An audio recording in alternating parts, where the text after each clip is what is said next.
الحمد لله نحمده ونصلي على رسوله الكريم أما بعد அல்லாஹ்வுடைய அளப்பரிய கருணையினாலே இன்றைய ஃபஜ்ருடைய தொழுகை இமாம் ஜமாஅத்தோடு தொழுவதற்கான பாக்கியத்தை அல்லாஹ் ரஹ்மான் நம்மவர்களுக்கு வழங்கியிருக்கிறான். அல்லாஹ் ரஹ்மானுக்கு நாம் நன்றி பாராட்ட வேண்டும். சூரத்துல் ஃபாத்திஹாவுடைய ஆரம்பம் அல்ஹம்துலில்லாஹ் என்று ஆரம்பிக்கிறது என்பது நாம் எல்லோருமே தெரிந்து வைத்திருக்கிற செய்தி. அந்த அல்ஹம்துலில்லாஹ் என்றால் என்ன பொருள் என்பதையும் அநேகமாக எல்லோருமே நாம் அறிந்துதான் இருக்கிறோம். புகழ் அனைத்தும் அல்லாஹ்வுக்கே, எல்லா புகழும் அல்லாஹ்வுக்கே என்று நாம் அறிந்து வைத்திருக்கிறோம். இந்த அல்ஹம்துலில்லாஹ் சொல்லுவது யார் என்று சொன்னால் அல்லாஹ்வே சொல்லுகிறார். இங்கே வசனத்தை குர்ஆன் கொடுத்தது யாரு? அல்லாஹ்வுடைய பேச்சு தான் இது. அல்லாஹ்வுடைய பேச்சு தான். அப்ப அல்லாஹ்வே சொல்றான், புகழனைத்தும் அல்லாஹ்வுக்கே. தன்னைத்தானே அல்லாஹ் புகழ்ந்து கொள்ளுகிற மாதிரியான ஒரு செய்தியாக நமக்கு பார்த்தா தெரியும். அப்படி யோசிச்சிருக்க மாட்டோம்.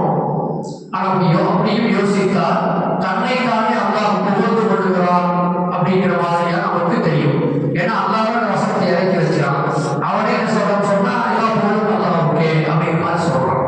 ஏன் அப்படி சொன்னான் அப்படின்னு சொல்லி நம்ம பார்க்கிற பொழுது எனக்கு விரிவுரையாளர்கள் நிறைய விளக்கங்கள் சொல்லி இருக்கிறாங்க. உண்மையிலேயே புகழுக்கு சொந்தக்காரனாக அல்லாஹ் மட்டும்தான் இருக்கிறான் என்பதை உறுதிப்படுத்துவதற்காக வேண்டி புகழுக்கு சொந்தக்காரன் என்று சொன்னால் அது அல்லாஹ் மட்டும்தான், அல்லாஹ்வுடையது, அல்லாஹ்வுக்காக மட்டும்தான் இருக்கிறது என்பதை உறுதிப்படுத்துவதற்காக வேண்டியே அல்லாஹ் தன்னைத்தானே புகழ்ந்து கொள்வதை போன்ற ஒரு வாசகத்தை இந்த அத்தியாயத்தினுடைய ஆரம்பமாக அமைத்துக் கொண்டிருக்கிறான் என்று முஃபஸ்ஸிரீன்கள் இதற்கு விளக்கம் சொல்லுவதை நாம் பார்க்கிறோம்.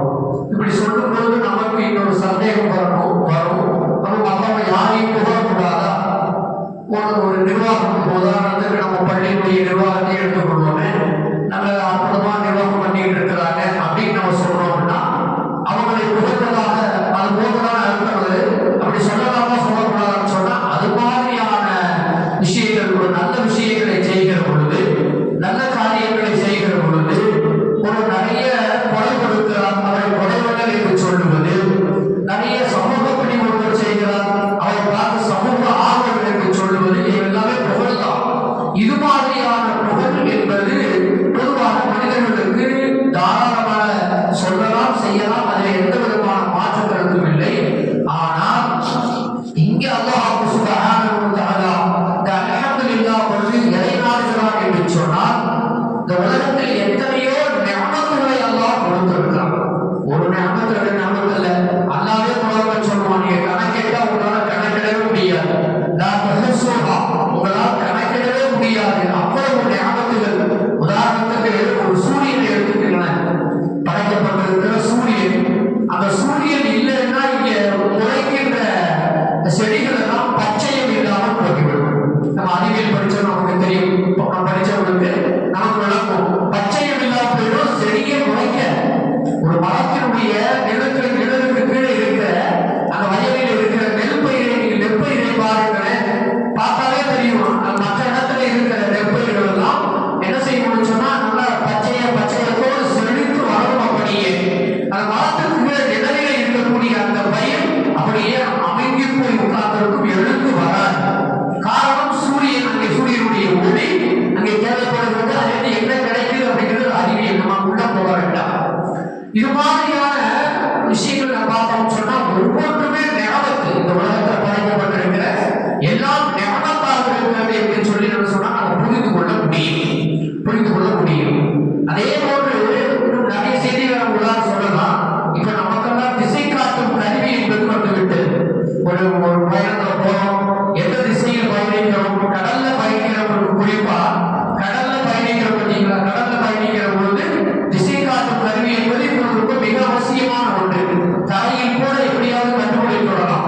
ஆனால் கடலில் கண்டுபிடிப்பது என்பது அவ்வளவு இலகுவான விஷயம் அல்ல. அப்படி இருக்கும் திசை காட்டும் கருவி கண்டுபிடிப்பதற்கு முன்னாலேயே கடலில் பயணித்திருக்கிறார்களே என்று சொன்னால் எப்படி பயணித்தார்கள் என்று நாம் பார்த்தோம் சொன்னால் நட்சத்திரங்கள்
புதுசா ஏதாவது உருவாக்க முடியுமா? சொல்ல முடியாது.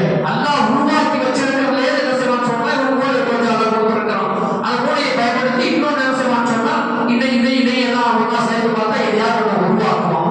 அவ்வளவுதான் மனிதனுக்கு இருக்கிற சக்தி. பிரம்மாண்டமான சக்தியும் பிரம்மாண்டமான ஞாபகங்களையும் வழங்குவது யாருன்னு சொன்னா அல்லாஹ்வாக இருக்கிறான். அதனால்தான் அல்லாஹ் சுப்ஹானஹு வ தஆலா இந்த பிரம்மாண்டங்களை எல்லாம் நாம் நமக்கு கொடுத்திருக்கிறோம். அதை படைத்தவன் நாம் தான். அதனால்தான் எல்லா புகழும் அல்லாஹ்வுக்காக இருக்கிறது என்று சொல்லி அல்லாஹ் ஆரம்பிக்கும் பொழுது என்ன செய்யறான்னு சொன்னா இந்த அல்ஹம்து என்ற வார்த்தையை அல்லாஹ் இங்கே சொல்லித் தருகிற செய்திகளாக நாம் பார்க்கிறோம். இதுக்கு நம்ம நிறைய ஹதீஸ்களை பார்த்தோம்னு சொன்னா அந்த அல்ஹம்துலில்லாஹ்வான சிறப்புகள் நிறைய இருக்கு. இன்ஷா அல்லாஹ் சந்தர்ப்பம் கிடைக்கிற போது வாய்ப்பு கிடைக்கிற போது அதை பற்றி நாம் சொல்லுவோம். இந்த அல்ஹம்துலில்லாஹ் என்று கூறுங்கள் அல்லாஹ் தஆலா என்ன சொல்லிக்கிறீங்க, நிறைய நீங்கள் சொல்லுங்கள். அப்படி நீங்கள் சொல்லுகிற பொழுது நீங்கள் நன்றிக்குரியவர்களாக நீங்கள் மாறி மாறி போகிறீர்கள். ஏன் அல்லாஹ்வுடைய ஞாபகத்தை நீங்க அனுபவிக்கிறீங்கல்ல, அல்லாஹ்வுடைய ஞாபகத்தை நீங்க அனுபவிக்கிறீங்க. அதனால அல்ஹம்துலில்லாஹ் நிறைய நீங்க சொல்லுங்க அப்படிங்கிறதை அறிவுறுத்துவதற்காக வேண்டியும் இந்த அல்ஹம்து என்ற வார்த்தையை என்ன செய்யறான்னு சொன்னா அல்லாஹ் நமக்கு முதல்ல கொடுக்கலாம்.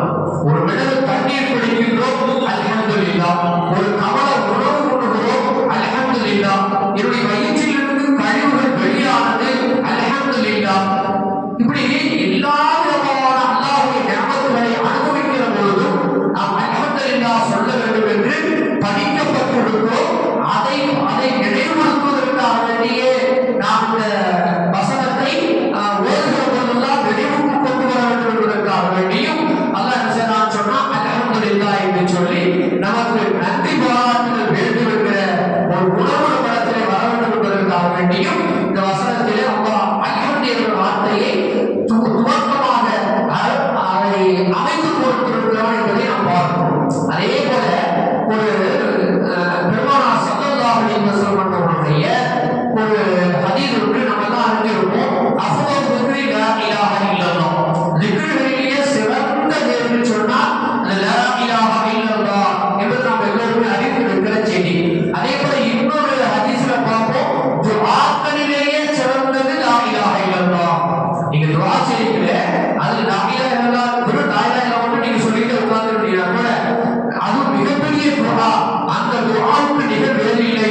அந்த லா இலாஹ இல்லல்லாஹ் சொல்லி நீங்க சொல்லிட்டாலே அல்லாஹ்வை நீங்க முழுமையாக சரணடைந்து துஆவுடைய நோக்கமே என்னங்க, நாம் அல்லாஹ்விடத்திலே சரணடைவதுதான். அல்லாஹ்விடத்திலே நாம் சரணடைந்து கொள்கிற ரப்பே எனக்கு எந்த சக்தியும் இல்லடா ரப்பே, எல்லாம் நீதான், எதையுமே என்னால் சாதிக்க முடியாது, எல்லாம் நீதான் என்று சொல்லி சரணடைந்து போவது அதுதான் துஆவினுடைய நோக்கமே. அதுதான் அதை நம்ம நிறைய கேட்கிறோம். இயலாதவர்கள் எனக்கு குர்ஆன் சொல்லி கேட்கிறோம். ஒன்று எது முடியலையோ நம்ம அதை கேட்போம். நம்மளால என்ன முடியலையோ அது என்ன தேவை இருக்கோ நமக்கு அதை நம்ம அம்மாட்ட கேட்போம். அதனுடைய நோக்கம் தான் துஆ. அந்த துஆக்களிலேயே சிறந்தது லா இலாஹ இல்லல்லாஹ் என்ற கலிமாவாக இருக்கிறது என்று சொல்லி பெருமானார் ஸல்லல்லாஹு அலைஹி வஸல்லம் அவர்கள் சொல்லுகிற செய்தி திருமதியினுடைய கிரந்தத்தில் பதிவாயிருக்கு. ஜாபிர் இப்னு அப்துல்லாஹ் ரலியல்லாஹு அன்ஹு அவர்கள் அறிவிக்கிற செய்தியாக நாம் பார்க்கிறோம். அதே போல பெருமானார் ஸல்லல்லாஹு அலைஹி வஸல்லம் அவர்கள் ஒரு சந்தர்ப்பத்தில் சொன்னாங்க, ஒரு அடியாருக்கு அல்லாஹ் தஆலா ஒரு அருட்படை ஒன்றை வழங்குகிறார். ஏதாவது ஒரு அருட்படை, எனக்கு இல்லாத ஒன்றை இன்னொரு ஒருவருக்கு, இவருக்கு, அவருக்கு, அப்படி பார்த்தோம் சொன்னா நமக்கு இல்லாத ஞாபகங்கள் பலருக்கு பலவிதமான ஞாபகங்கள் தனிப்பட்ட முறையிலே கொடுக்கப்பட்டிருக்கும். அப்படி ஒரு அடியாருக்கு ஒரு அருட்படை ஒன்றை வழங்கி அவர் அல்ஹம்துலில்லாஹ் என்று புகழ்ந்து விடுவார் என்று சொன்னார். அல்ஹம்துலில்லாஹ் என்று சொல்லி அவர் புகழ்ந்து விடுவார் என்று சொன்னால் நன்றியோடு அவர் அதை நினைத்து பார்க்கிறார் என்பது மட்டுமல்ல, அல்லாஹ் சுப்ஹானஹு வ தஆலா அந்த பொருந்த ஞாபகத்துக்கு அவர் புகழ்ந்தார் அல்லவா, அதை விட சிறந்த ஒன்றை அடுத்து கொடுப்பார், உடனே கொடுப்பார் என்று சொல்லி அன்றோ அல்லது அதற்கு பிறகோ இம்மையிலோ அல்லது மறுமையிலோ அல்லாஹ் செய்வார் என்று சொன்னா வழங்குவார் என்று சொல்லி பெருமானார் ஸல்லல்லாஹு அலைஹி வஸல்லம் அவர்கள் சொல்லுகிற ஒரு செய்தி இப்னு மாஜாவில் பதிவாகி இருக்கிறது. அனஸ் இப்னு மாலிக் ரலியல்லாஹு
காத்திபின் அப்படின்னு சொல்லிட்டு ரெண்டு மலக்குகளை நமக்கு ஏற்பாடு பண்ணியிருக்கோம். நமக்கு தெரியும்.